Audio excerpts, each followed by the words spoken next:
Creed en sus profetas. Domingo 1 de septiembre 2024, Marcos 5. Jesús sana a un endemoniado. Fueron a la otra orilla del mar, a la región de los Gadarenos. Apenas salido él de la barca, de repente le salió al encuentro, de entre los sepulcros, un hombre con espíritu inmundo. Este tenía su morada entre los sepulcros, y nadie podía atarlo ni siquiera con cadenas, ya que muchas veces había sido atado con grillos y cadenas, pero él había hecho pedazos las cadenas y desmenuzado los grillos, y nadie lo podía dominar. Continuamente, de día y de noche, andaba entre los sepulcros y por las montañas gritando e hiriéndose con piedras. Cuando vio a Jesús desde lejos, corrió y le adoró, y clamando a gran voz dijo: ¿Qué tienes conmigo, Jesús, Hijo del Dios Altísimo? Te conjuro por Dios que no me atormentes. Pues Jesús le decía: Sal de este hombre, espíritu inmundo. Y le preguntó: ¿Cómo te llamas? Y le dijo: Me llamo Legión, porque somos muchos.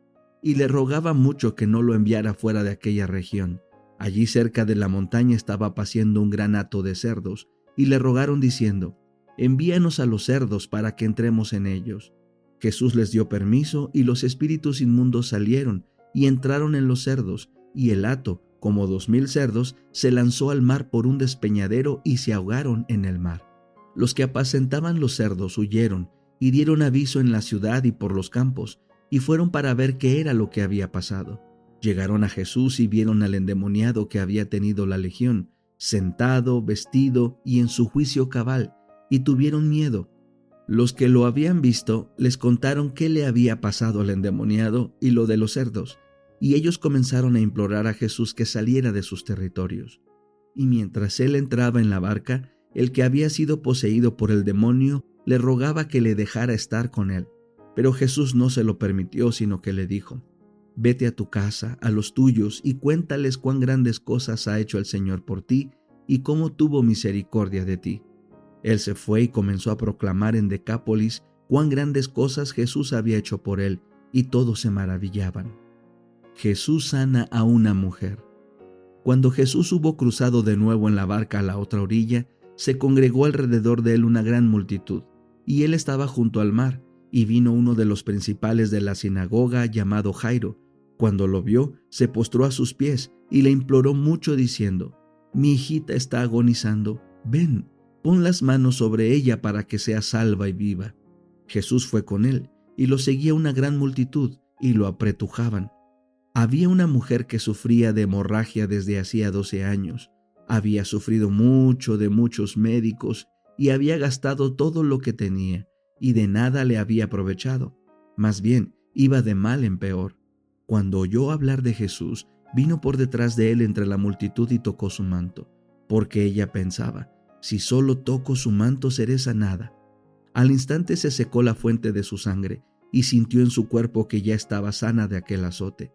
De pronto Jesús, reconociendo dentro de sí que había salido poder de él, volviéndose a la multitud, dijo: ¿Quién me ha tocado el manto? Sus discípulos le dijeron: ¿Ves la multitud que te apretuja y preguntas: ¿Quién me tocó? Él miraba alrededor para ver a la que había hecho esto. Entonces la mujer, temiendo y temblando, sabiendo lo que en ella había sido hecho, fue y se postró delante de él y le dijo toda la verdad. Él le dijo: Hija, tu fe te ha salvado, vete en paz y queda sanada de tu azote. Jesús resucita a la hija de Jairo. Mientras él aún hablaba, vinieron de la casa del principal de la sinagoga diciendo: Tu hija ha muerto, ¿para qué molestas más al maestro? Pero Jesús, sin hacer caso a esta palabra que se decía, dijo al principal de la sinagoga: No temas, solo cree. Y no permitió que nadie lo acompañara sino Pedro, Jacobo y Juan, el hermano de Jacobo. Llegaron a la casa del principal de la sinagoga, y él vio el alboroto y a los que lloraban y lamentaban mucho. Y al entrar les dijo: ¿Por qué hacen alboroto y lloran? La niña no ha muerto, sino que duerme. Ellos se burlaban de él, pero él los sacó a todos, y tomó al padre y a la madre de la niña y a los que estaban con él, y entró a donde estaba la niña. Tomó la mano de la niña y le dijo: Talita cumi, que traducido es: Niña, a ti te digo, levántate. Y enseguida la niña se levantó y andaba, pues tenía 12 años, y quedaron atónitos. Él les mandó estrictamente que nadie lo supiera y ordenó que le dieran a ella de comer. El deseado de todas las gentes. Capítulo 59. Conspiraciones sacerdotales. Este capítulo está basado en Juan 11, 47 al 54.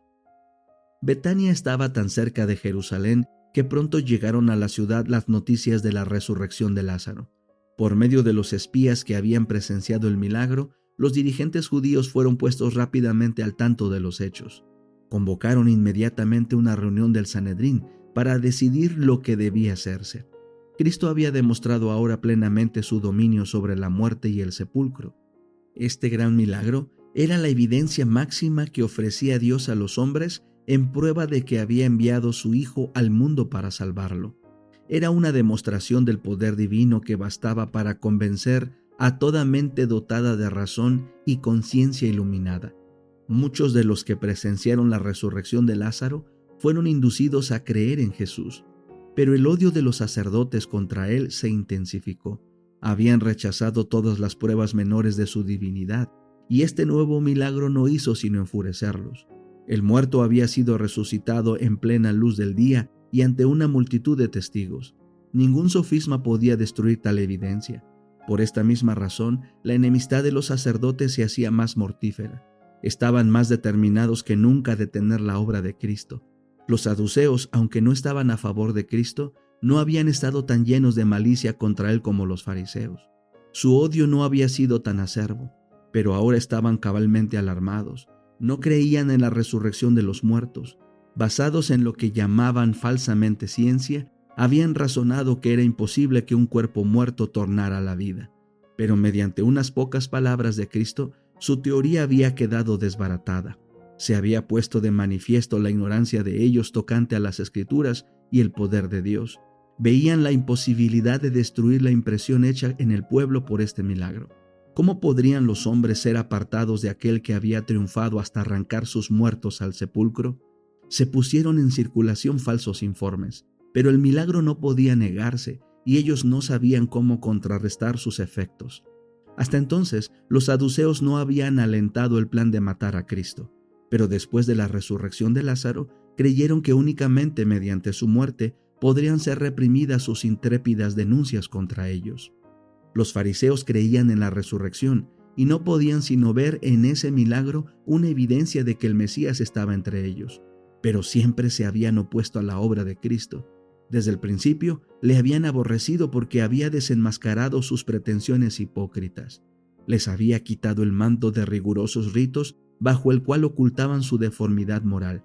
La religión pura que él enseñaba había condenado la vacía profesión de piedad. Ansiaban vengarse de él por sus agudos reproches.